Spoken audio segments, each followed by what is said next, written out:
If the piano is locked, no one can play it. Today's gospel begins with Peter approaching Jesus and asking him, "If my brother offends me, how many times must I forgive him? 7 times?" 7 was the number given in the book of Leviticus. And Jesus says, no, not 7 times, 77 times. In other words, if you're counting, you're really not forgiving.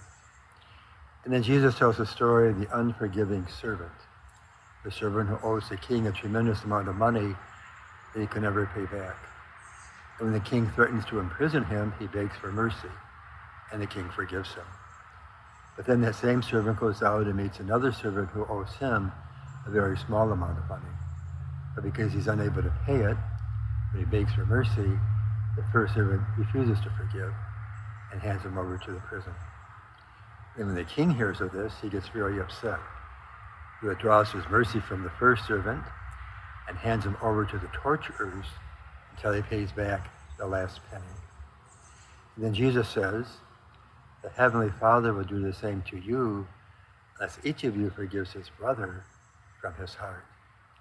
It seems rather harsh, but when you think about it, if forgiveness is not a part of our life, we really can't experience God's forgiveness. If our heart is not open to forgiving others, then we really can't receive God's forgiveness in our lives. The piano is locked. No one can play it.